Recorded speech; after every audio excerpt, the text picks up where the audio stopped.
보내 상한 나의 맘 보시네 주 나의 눈물 안에 홀로 울던 맘 아시네 주 사랑 내게 있네 그 사랑이 날 채우네 주 은혜 내게 있네 그대로 날 세우네 세상 소망 다 사라져가도 주의 사랑은 끝이 없으니 살아가는 이 모든 순간이 주 은혜임을 나는 믿네 세상 소망 다 사라져가도 주의 사랑은 끝이 없으니 살아가는 이 모든 순간이 주 은혜임을 나는 믿네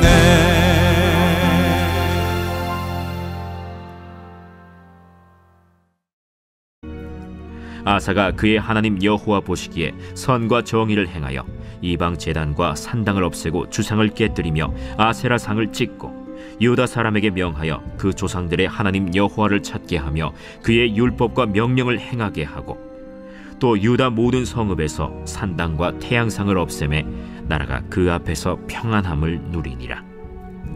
여호와께서 아사에게 평안을 주셨으므로 그 땅이 평안하여 여러 해 싸움이 없은지라. 그가 견고한 성읍들을 유다에 건축하니라. 아사가 일찍이 유다 사람에게 이르되 우리가 우리 하나님 여호와를 찾았으므로 이 땅이 아직 우리 앞에 있나니 우리가 이 성읍들을 건축하고 그 주위에 성곽과 망대와 문과 빗장을 만들자. 우리가 주를 찾았으므로 주께서 우리 사방에 평안을 주셨느니라 하고 이에 그들이 성읍을 형통하게 건축하였더라. 아사의 군대는 유다 중에서 큰 방패와 창을 잡는 자가 30만 명이요 베냐민 중에서 작은 방패를 잡으며 활을 당기는 자가 28만 명이라. 그들은 다 큰 용사였더라.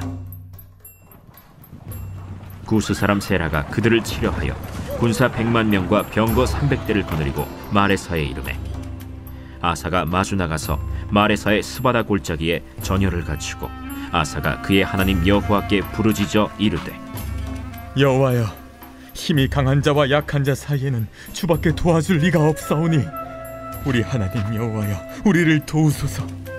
우리가 주를 의지하오며 주의 이름을 의탁하옵고 이 많은 무리를 치러 왔나이다. 여호와여, 주는 우리 하나님이시오니 원하건대 사람이 주를 이기지 못하게 하옵소서 하였더니 여호와께서 구스 사람들을 아사와 유다 사람들 앞에서 치시니 구스 사람들이 도망하는지라. 아사와 그와 함께한 백성이 구스 사람들을 추격하여 그랄까지 이르매 이에 구스 사람들이 엎드러지고 살아남은 자가 없었으니 이는 여호와 앞에서와 그의 군대 앞에서 패망하였습니다. 노력한 물건이 매우 많았더라. 여호와께서 그랄 사면 모든 성읍 백성을 두렵게 하시니 무리가 그의 모든 성읍을 치고 그 가운데에 있는 많은 물건을 노략하고 또 짐승 지키는 천막을 치고 양과 낙타를 많이 이끌고 예루살렘으로 돌아왔더라. 사랑하는 여러분, 오늘 우리가 함께 읽은 역대하 14장은 남유다의 세 번째 왕 솔로몬의 손자 아사 왕의 통치 이야기예요. 아사는 41년 동안 나라를 다스렸는데 그의 삶은 크게 두 부분으로 나눌 수 있죠. 그의 통치 초반에는 하나님을 의지하고 개혁을 단행하여 나라가 평안을 누렸습니다. 그러나 통치 후반에는 사람과 세상을 의지하며 점점 약해지는 모습을 보였죠. 오늘 본문은 그의 통치 초반에 신실했던 모습의 이야기입니다. 저는 이 말씀을 단순한 역사 이야기로 받지 않고 우리 모두 나는 지금 어디에 서 있지? 내 신앙은 어디쯤에 와 있는 거지? 라고 생각할 수 있기를 바랍니다. 그래서 오늘 아사 왕의 삶을 통해 끝까지 신실하게 믿음을 지키는 길에 대해서 함께 은혜를 나누고자 합니다. 첫째로 평안은 영적 개혁으로부터 얻게 됩니다. 2절 말씀입니다. 아사가 그의 하나님 여호와 보시기에 선과 정의를 행하여. 아멘. 영적 개혁의 기준은 하나님 여호와 보시기에입니다. 아사 왕은 사람의 눈이나 세상의 기준을 따르지 않았습니다. 그는 하나님 보시기에 선하고 옳은 길을 선택했죠. 왕위에 오르자마자 우상과 산당을 제거하고 주상을 깨뜨렸으며 아세라상을 찍어버렸습니다. 이것은 백성들을 하나님께로 돌아오게 하는 영적 혁신의 출발점이 되었습니다. 그 결과 나라에 참된 평안이 임했어요. 6절 말씀입니다. 여호와께서 아사에게 평안을 주셨으므로 그 땅이 평안하여 여러 해 싸움이 없는지라 그가 견고한 성읍들을 유다에 건축하니라. 사랑하는 여러분, 여러분의 신앙 기준은 무엇입니까? 혹시 목사님 보기에, 교역자 보기에, 순장님 보기에, 가족들 보기에, 이웃들 보기에만 맞추고 있지는 않은지요? 물론 우리는 사람 보기에도 합당하게 살아야 합니다. 실제로 교회 다니는 누구누구 때문에 교회를 안 나간다는 이야기를 많이 듣게 되죠. 그러나 그것이 신앙의 가장 기초가 되는 본질은 아니라는 것이죠. 신앙의 기준은 언제나 오직 하나님 보시기에여야 합니다. 기초가 바로 세워져야 그 위에 세워지는 삶도 바르게 될 수 있으니까요. 반대로 기준이 흐트러지면 종교적 형식주의와 율법주의에 갇혀 참된 평안을 잃게 됩니다. 그런데 왜 이스라엘은 번번이 하나님 보시기에가 아닌 우상을 의지했을까요? 믿음이 약했기 때문일까요? 물론 맞습니다. 그러나 더 근본적인 이유는 인간 안에 깊이 뿌리내린 자기 중심성 때문입니다. 이인호 목사님께서 말씀하신 것처럼 은혜 망각, 교만, 탐심과 우상 숭배의 성향이 우리 안에 늘 도사리고 있어요. 이렇게 자기 보기에 옳은 길은 완전한 평안을 주지 못하죠. 이런 불완전한 평안은 언제나 당장 눈앞의 안정과 즉각적인 해결책을 추구하게 돼요. 조급하고 아주 근시안적이죠. 그래서 이스라엘은 금송아지와 아세라 목상, 태양신 같은 대체물을 붙잡고 결국 하나님을 배반하는 것입니다. 그러니 우상 숭배는 단순한 어떤 종교 행위가 아니라 하나님 아닌 것을 기준 삼는 죄요, 영적 간음입니다. 오늘 우리의 모습은 어떻습니까? 별로 크게 다르지 않죠. 물질, 성공, 권력, 쾌락이 우리 마음속 우상이 되고 심지어 교회 안에서도 형식적 신앙과 성과주의가 자리를 차지합니다. 그래서 사역을 많이 하면, 눈에 띄는 성과를 내면 그것이 곧 신앙의 척도처럼 여겨지기도 하지요. 이런 흐름 속에서 교회를 잘 들여다보면 섬김보다는 프로그램, 은혜보다는 성과, 하나님 보시기에 보다는 사람 보기에 맞추려는 모습들이 많이 나타납니다. 이것이 바로 오늘날의 산당이자 우상일 것입니다. 그러나 성경은 분명히 말합니다. 복음의 본질은 성과가 아니라 우리가 얼마나 그리스도를 믿고 사랑하며 그분 안에 머무는가에 달려 있다고 말입니다. 사실 저도 이스라엘은 왜 이렇게 미련할까라고 많이 생각했지만 돌아보니 딱 저의 모습이었습니다. 저도 하나님 보시기에가 아니라 사람 보기에, 내 마음 보기에 맞춘 적이 너무나 많았습니다. 여전히 제 안에 성과주의적 경쟁심과 시기심이 있어요. 그런데 이것은 우리 모두가 반복적으로 부딪히는 문제라고 생각이 됩니다. 그렇다면 이 문제의 해답은 과연 무엇일까요? 오직 하나님의 은혜입니다. 그래서 매일 매순간 우리는 하나님을 찾아야 해요. 말씀과 기도, 예배 앞으로 나아가야 합니다. 4절을 보면 아사 왕도 백성들이 하나님을 찾도록 명령했어요. 여기서 찾는다는 히브리어 다라슈는 단순한 위치, 어디에 있는가를 확인하는 것이 아닙니다. 전심을 다해 갈망하고 구한다는 뜻이죠. 아사는 백성들이 자신처럼 여호와 보시기에 의 신앙으로 돌아가도록 개혁을 이끌었던 것입니다. 이 사실을 7절을 통해서 명백히 알 수 있어요. 우리 하나님 여호와를 찾았으므로, 우리 하나님 여호와를 찾았으므로 라고 2번이나 반복되거든요. 그러나 짐작컨대 개혁은 쉽지 않았을 것입니다. 반발하는 자, 미적거리는 자, 외면하는 자들도 있었을 테니까요. 그러나 아사는 하나님을 찾도록 명령했고 실행했습니다. 그 결과 온 나라가 평안과 승리를 누리게 된 거죠. 역사 속에서도 비슷한 사건들이 있어요. 16세기 루터와 칼빈은 부패한 교회를 개혁하다가 파문과 추방을 당하지만 그럼에도 불구하고 끝까지 성경 말씀을 붙들었고 결국 교회는 다시 말씀 위에 세워졌어요. 그 결과 이후 세대들이 영적 평안과 자유를 누리는 결과를 얻게 되었죠. 사랑하는 여러분, 그러니 오늘 우리에게도 실천적 개혁이 필요합니다. 우리의 내면에는 믿음을 거스르고 저항하는 자아와 죄가 도사리고 있습니다. 그러나 포기하지 맙시다. 돌파해야 합니다. 그리고 이 돌파의 길에서 중심이 되는 분이 바로 예수 그리스도이십니다. 그분께서 이미 모든 고통과 시험을 감당하셨기에 우리가 결단하고 하나님을 찾을 때 성령께서 반드시 힘주시고 도우심을 믿습니다. 그러므로 이제 우리 모두 신앙의 본질, 곧 여호와 보시기에의 기준을 회복합시다. 가을 특세 리셋, 다시 시작의 은혜가 계속 이어지길 소망합니다. 그래서 주께서 우리 사방에 평안을 주셨느니라 라는 이 고백이 우리의 것이 되기를 주님의 이름으로 축복합니다.